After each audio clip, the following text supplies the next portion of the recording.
안녕하십니까. JTBC 8시 뉴스입니다. 전북도청 1층 공연장에 김영삼 전 대통령의 분향소가 설치됩니다. 전라북도는 서거한 김영삼 전 대통령의 추모 분위기를 조성하기 위해 도청 1층 공연장에 분향소를 설치한다고 밝혔습니다. 전라북도는 오늘 밤 늦게까지 분향소를 설치한 뒤 내일 오전부터 분향소를 운영할 계획이라고 밝혔습니다. 요즘 유치원 입학하기가 정말 쉽지 않습니다. 어린이집 누리 예산이 편성되지 않으면서 보육대란을 우려한 학부모들이 유치원으로 몰리고 있기 때문입니다. 조창현 기자의 보도입니다. 내년도 원화 모집을 하고 있는 전주시내 공립유치원입니다. 입학 경쟁률을 중간 집계한 결과 이미 수십 대 1을 넘었습니다. 일반 전형으로 8명을 뽑는 만 3세 반은 170여 명이 지원해 21대 1을, 만 4세 반은 30대 1을 기록하고 있습니다.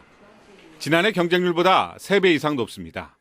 최근에 유학비 지원 문제가 대두되면서 공립유치원에 대한 선호도가 더욱더 높아지고 있는 것 같습니다.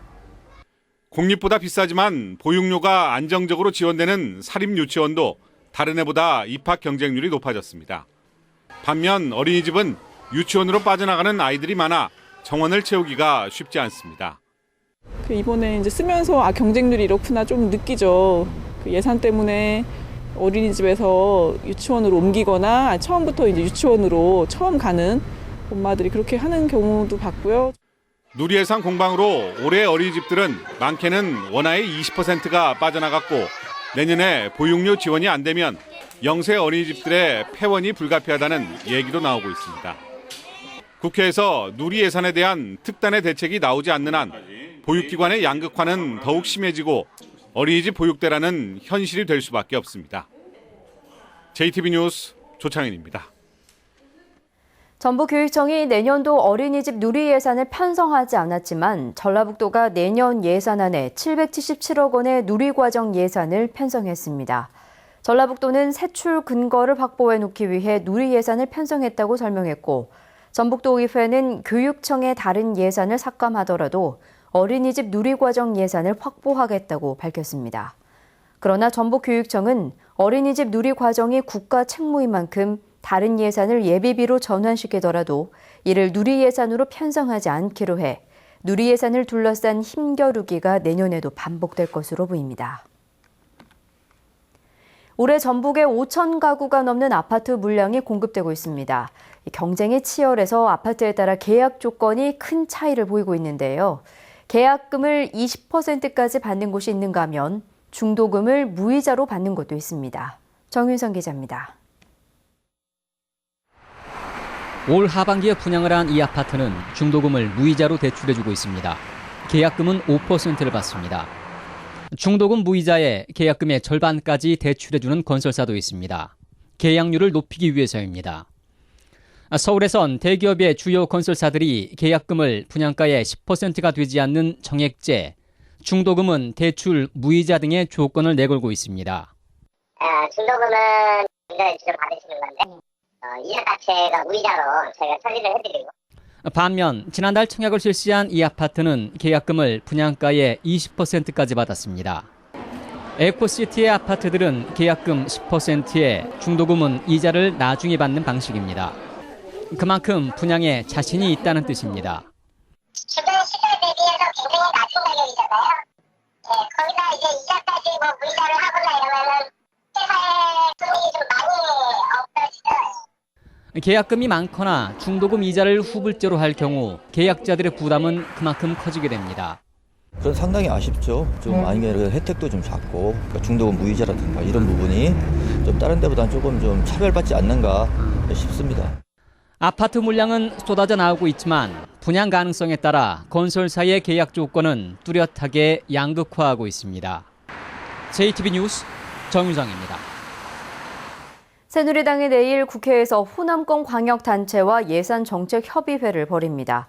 전라북도는 김무성 대표와 이정현 최고위원 등이 참석하는 이번 예산정책협의회에서 탄소산업의 육성과 새만금의 안정적 추진, 그리고 지덕권 산림치유원의 국책 사업을 건의하기로 했습니다.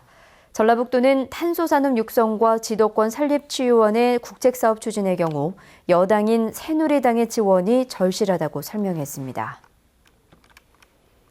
5년 전 서울의 외곽도로 밑에 주차된 유조차에서 불이 나 수천억 원의 피해가 났었는데요. 한동안 단속이 강화되나 싶더니 또다시 제자리입니다. 전북의 고가도로나 교량 및 곳곳마다 불법 주정 차량과 시설들이 화재 위험에 노출돼 있습니다. 보도에 정원익 기자입니다. 지난 2010년 서울의 한 외곽도로 아래 불법 주차된 유조차에서 불이 나 차량 수십 대가 타고 도로가 파손돼 2,300억 원의 피해가 났습니다. 전주의 한 고가도로 밑입니다. 불법 주차된 차량들이 줄줄이 서 있습니다. 집중 단속 현수막은 아무 소용없습니다. 차량 뒤편에는 볏짚과 타이어 등 불에 타기 쉬운 쓰레기들이 널려 있습니다.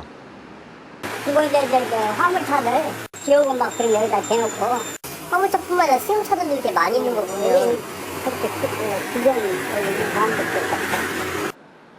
다른 고가도로 밑도 마찬가지. 불법 주정 차량들은 물론 노점상까지 좌우로 길게 늘어서 있습니다. 카풀 차량들이 차들 또 요거 내려가지고 자기 차들 갖고 간단 말이에요. 공구차 같은 거 한 대로 와가지고. 전주의 한 철도 교량 밑에는 고무통과 의자 등 가연성 물질들이 한가득 쌓여 있습니다. 하지만 단속의 손길은 제대로 미치지 않고 있습니다. 그러다 매일 나가서 확인서 받고 저기 또 그렇게도 어렵고 그래서 이렇게 독려하면서 하는 사실 상황이 좀 그렇게 좀 관리를 하고 있어요. 어렵게. 안전 불감증이 대형 사고로 이어질 수 있는 만큼 철저한 단속이 필요해 보입니다. JTB 뉴스 정원익입니다. 산업자원부가 산업단지와 대학을 연계하는 현장 중심의 산학융합지구를 조성합니다. 산업자원부는 지난 2011년부터 전국에 10곳의 산학융합지구를 조성했고 내년에 250억 원을 들여 3곳을 추가로 선정하기로 해 전북의 포함 여부가 주목됩니다. 전북은 지난 2011년 군산의 산업단지에 전북대 군산대, 호원대, 군장대 등이 참여하는 산학융합지구가 조성돼 있습니다. 내일은 절기상 첫눈이 내린다는 소설입니다. 전북은 오늘 비교적 온화한 날씨 속에서 떠나가는 가을 정취를 즐기려는 발길이 이어졌습니다. 권대성 기자입니다. 산사초입의 늦가을의 풍경이 물씬 배어납니다. 물소리가 맑은 계곡을 따라 얼마 남지 않은 단풍이 나들이객을 맞이합니다. 등산로로 이어지는 돌담길, 마지막으로 빛을 내뿜는 단풍과 수북히 쌓여있는 낙엽이 어우러져 한 폭의 그림을 만들어냅니다. 중년의 여성들은 동심으로 돌아갔습니다. 가는 가을을 아쉬워하며 만추의 추억을 쌓습니다.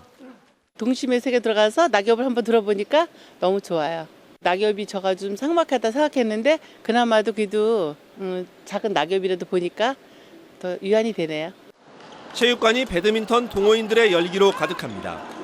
라켓을 휘두르는 동호인들의 집중력은 전문 선수들 못지않습니다. 전국에서 3,000명의 동호인이 참여한 배드민턴 대회가 전주에서 열렸습니다. 승패를 떠나 평소 닦은 실력을 겨루며 건강을 다지는 기회가 됐습니다. 평상시에 이 배드민턴이 우리 건강이라든가 또는 생활 리듬에 너무나 좋아서 이기고 지기를 떠나서 이 즐기는 자체가 너무 행복하고 좋습니다. 그래서 기회가 되면 승패 떠나서 전국 어디든지 이렇게. 절기상 첫눈이 온다는 소설을 하루 앞둔 오늘 남원의 낮 기온이 18도까지 오르는 등 전북은 포근한 날씨를 보였습니다. JTB 뉴스 권대성입니다. 전주시가 입영 자녀를 둔 공무원에게 특별 휴가를 주는 방안을 추진합니다. 전주시는 자녀가 군대에 가는 공무원에게 입대 당일 하루 특별 휴가를 주는 방식의 조례 개정안을 시의회에 제출했습니다. 전주시는 특별 휴가 제공으로 병역 의무에 대한 자긍심이 높아질 것으로 기대했습니다. 전라북도와 전주지방검찰청, 전북지방변호사협회가 함께하는 마을 변호사가 내일 김제시 17개 읍면에서 법률 상담을 합니다. 마을 변호사는 매달 첫째 주 월요일에는 무주와 진안에서, 둘째 주 월요일에는 완주군에서, 셋째 주 월요일에는 임실에서, 넷째 주 월요일에는 김제에서 생활 법률 전반을 상담하고 있습니다. 전북은 내일 대체로 흐리고 새벽부터 비가 내리겠습니다. 비는 오전에 대부분 그치겠지만 오후에도 빗방울이 떨어지는 곳이 있겠습니다. 예상 강수량은 5mm 안팎입니다. 비가 내리면서 기온은 오늘보다 낮겠지만 평년보다는 낮겠습니다. 내일 아침 최저 기온은 8도에서 10도가 예상됩니다. 낮 최고 기온은 13도에서 14도 사이를 보이겠습니다. 바다 물결은 0.5에서 3m로 일겠습니다. 주 중반과 후반에는 비나 첫눈이 내리겠고 찬바람이 불면서 기온도 떨어져 추워지겠습니다. 국물 요리 해볼까?